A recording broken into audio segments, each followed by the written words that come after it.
নমস্কাৰ। আজি কিছু কথা পাতিবলৈ বিচাৰিছো আপোনালোকৰ সকলোৰ লগত, কাৰণ অলপ দেৰি আগত কিছু মই মেছেজ কৰি আছিলো কিছু ব্যক্তিৰ লগত, আৰু আজি বিষয়টো হৈ গ'ল য'ত আজি ল'ৰা ছোৱালী প্ৰেমত পৰে কম বয়সত, প্ৰেমত পৰাৰ পিছত তাৰপিছত এৰা এৰি হৈ যোৱাৰ পিছত কিছুমানে আত্মহত্যা নিচিনা ৰাস্তা বাছি লয়, কিছুমানে ডিপ্ৰেশ্যনত গুচি যায়, কিছুমানে বিভিন্ন বস্তু হয়। আজি প্ৰায় কিছু দিনৰ পৰাই এইবিলাক লৈ কিনে মোৰ বহু মেছেজ বা তেনেকুৱা মই কথা পাতি আছিলো। আজিও অলপ দেৰি আগলৈ এজন বহুত জ্যেষ্ঠ মানুহ, তেখেতৰ লগতো বহুত এইবিলাক কথা লৈ আলোচনা কৰি আছিলো, কাৰণ তেখেতৰ ঘৰত এটা ঘটনা ঘটি আছে। তেখেতৰ ল'ৰা হয়, তো সেই তেখেতে মানে এনেকৈ ছোৱালী আৰু এইবিলাক আৰু প্ৰেম মাজত পৰি কিনে মানে আজি কিছু মাহৰ পৰা তেখেতৰ একদম অৱস্থা নোহোৱা হৈছে। চ' আজি সেইকাৰণে মই নাজানো কিমান এইবিলাক কথালৈ মই ভালকে ক'বলৈ পাৰিম বা কি কৰিব পাৰিম, কিন্তু আজি লাইভটো যদি আপোনালোকৰ ভাল লাগে আপোনালোকে লাইভটো আগবঢ়াব, কাৰণ এইবিলাক কথা আচলতে সমাজত আমি সকলোৱে অলপকৈ যদি চিন্তা কৰিব পাতো সম্ভৱ কিছুমান কথা ভাল হ'ব। কাৰণ আজি এতিয়া যি পৰিৱেশ কিছু হৈ আছে আমি সকলোৱে এই পৰিৱেশবিলাক দেখা পাওঁ। ৱালাইকুম আসসালাম।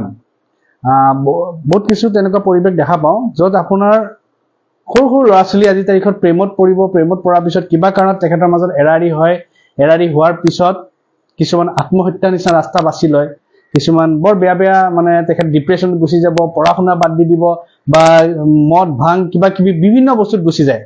তো আজি সেইকাৰণে সেইসকল তেনেকুৱা প্ৰেমিকা যিয়ে আছে, তো সকলোকে মই এটা কথা ক'বলৈ বিচাৰো এই লাইভৰ মাধ্যমেদি। আপোনালোকে যদি লাইভটো চাই কেতিয়াবা, তো আপোনালোকে এইখিনি কথা গুৰুত্ব সহকাৰে শুনিব, কাৰণ ভাল পোৱাটো আমাৰ সকলোৰে, আমি সকলোকে ভাল পাওঁ, এইটো সঁচা কথা।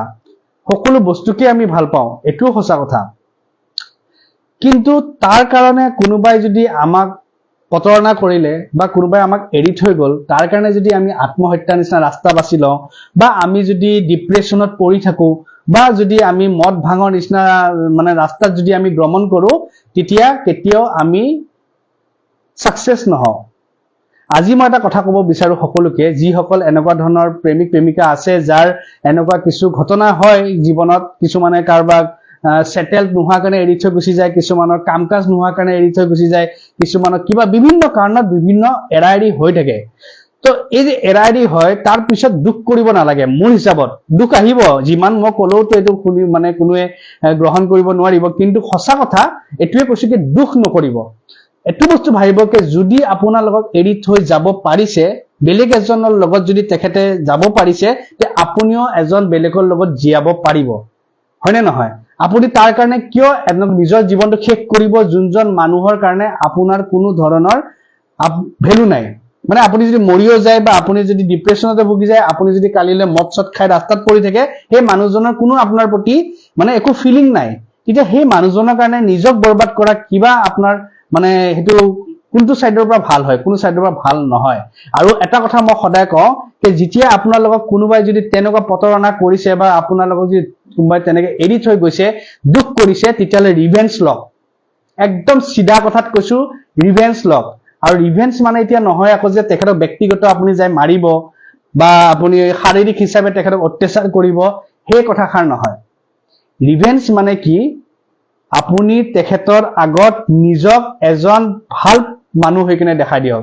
আজি তেখেতে যদি আপোনাক চাকৰি বাকৰিৰ কাৰণে এৰি থৈ গৈছে বা আপোনাৰ যদি আজি সেটেল নহয় কাৰণে এৰি থৈ গৈছে বা আজি আপোনাৰ বিভিন্ন কিছু কথাৰ কাৰণে এৰি থৈ গৈছে, আপুনি মাত্ৰ এটা কথা কওক মনত, যে আজিৰ পৰা লাগিলে 5 বছৰে হওক, নিজক এনেকুৱা এটা ষ্টেজত নিজক বনাবলৈ চেষ্টা কৰক যে তেখেতে যোনে এৰি থৈ গৈছিলে প্ৰতিটো দিনে কান্দে, প্ৰতিটো দিনে আপোনাৰ নিউজ চাই কান্দে যে কাক মই এৰি থৈ আহিলো।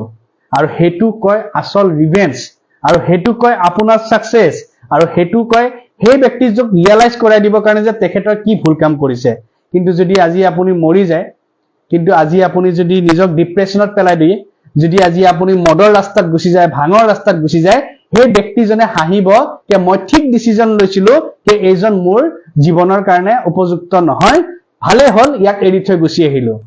কিন্তু যদি আপুনি আপোনাৰ যেতিয়া সেই গৰাকী বা সেই গৰাকী যোনে হওক, সেই মানুহে যেতিয়া এৰি থৈ যায় বেলেগৰ লগত একদম হাঁহি ফূৰ্তি পাৰ্টি কৰিব, ঘূৰিব ফুৰিব, হয় আপোনালোকে দেখা পালে মনত দুখ কৰিব, কিন্তু সেই দুখটো প্ৰকাশ নকৰিব। মনত মাত্ৰ এটা বস্তু বান্ধি ৰাখক, তুমি আজি ঘূৰা, তুমি কালি ফুৰা, তুমি যি কৰা কৰা। চকু বান্ধক আৰু নিজৰ যিখিনি কৰ্ম আছে, এজন আপুনি ভাল প্ৰতিষ্ঠিত হবলৈ, নিজক প্ৰতিষ্ঠিত বনাবৰ কাৰণে আপুনি জোৰজাৰ চেষ্টা কৰক। যেতিয়া আপুনি চেষ্টা কৰি, যেতিয়া আপোনাৰ ষ্টেজ এনেকে ওপৰত থাকিব নহয়, যেতিয়া নিউজ পৰ্টেলত বা বিভিন্ন জেগাত তেখেতৰ বন্ধু বান্ধৱৰ ক্ষেত্ৰতে হওক বা ফেচবুক ছচিয়েল মিডিয়া মাধ্যমত হওক, যেতিয়া এইবিলাক আপোনাক চাব, যেতিয়া শুনিব, তেতিয়া তেখেতে প্ৰতিটো দিনে কান্দিব। বুজিছে নাই? প্ৰতিটো দিনে দুখ পাব মনত, কে আৰে ভাই মই কাক এৰি দিলো, কি হল? আৰু সেইটো আপোনাৰ সফলতা হব, সেইটো আপোনাৰ সফলতা হব। আৰু সেনেকুৱা ধৰণৰ মানুহক উচিত শিক্ষা দিয়া হব। সেইকাৰণে অন্তত নিজৰ জীৱনটো এনেকুৱা কিছু মানে যাৰ যোনে প্ৰেমৰ মূল্য বুজি নাপায়, এনেকুৱা ধৰণৰ মানুহৰ কাৰণে নিজৰ জীৱনটো অন্তত শেষ নকৰিব, নিচাৰ পিনে নিজক বৰবাদ নকৰিব বা আত্মহত্যা নিচিনা নকৰিব। কাৰণ আপোনাৰ মা দেউতা আছে, যোনে আপোনাক পৃথিৱীত চবতকে বেছি মৰম কৰে। মা দেউতাৰ ওপৰত কোনো হ'ব নোৱাৰে।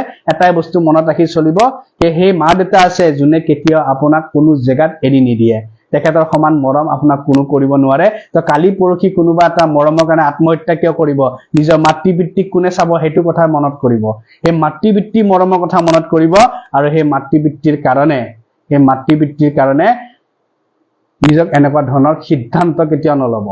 আৰু সদায় মই কৈছো নে, সদায় এটা বস্তু ৰাখিব, কে নাহাই তুমি গৈছা বাদ দিয়া, কিন্তু তোমাৰ আগত মই হৈ কি দেখাম চাই থাকা। আৰু সেইটো কৰক না, সেইটো কৰি দেখুৱাই, সেইবিলাক কয় ডিফেন্স।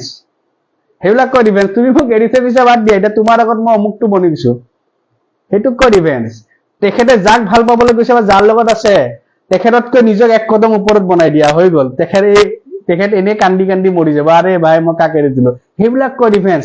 মাৰপিট কৰিলে, কান্দা কাটা কৰিলে, অমুক কৰিলে, এইবিলাক একো ডিফেন্স নহয়।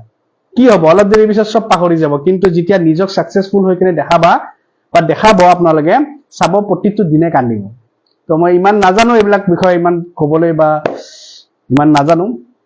সেইকাৰণে বহুত এইবিলাক বস্তু আচলতে চাই আছিলো বা পঢ়ি আছিলো, তো সেইটো কাৰণে মেছেজ বিলাকলৈও গম পালো। তো ভাবিছো নাই, এইবিলাক আচলতে চৰ্চা হবলৈ লাগে আচলতে আমাৰ সমাজতকে। কিয় মানে এইবিলাকত পৰিব ল'ৰা ছোৱালী, বা এইবিলাকৰ কাৰণে কিয় নিজক শেষ কৰিব? একো শেষ কৰা দৰকাৰ নহয়। জীৱনটো এটা জেগাত ৰখি নাথাকে। যদি আপোনাক কোনোবাই এৰি যাব পাৰিছে, আপুনিও তেখেতৰ অবিহনে আপুনি জীয়াই থাকিব পাৰিব। আপোনাৰ কাৰণেও কোনোবা এজন আহিব, আপুনিও নিজক আগবঢ়াই লৈ যাব পাৰিব। প্ৰেমে সকলো শেষ, মানে প্ৰেমে অকল মানে আপোনাৰ চব বস্তু হৈ নাযায়। যে প্ৰেম কৰিলো, মই নাপালো, চব মই মৰি গলো। কিয় মৰি যাম? মোৰ মা দেউতাৰ সমান মোক প্ৰেম কোনোবা কৰিব পাৰিব নেকি?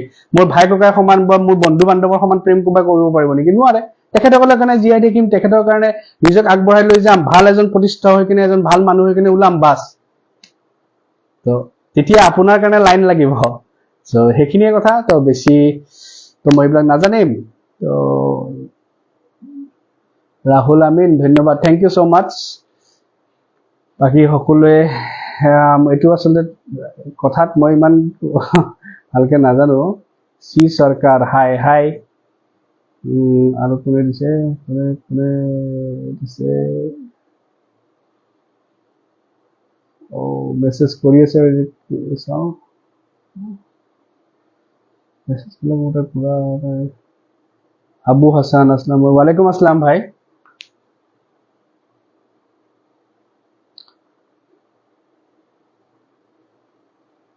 তো এতিয়ালৈ ৰাখিছো বাৰু। জয় অসম।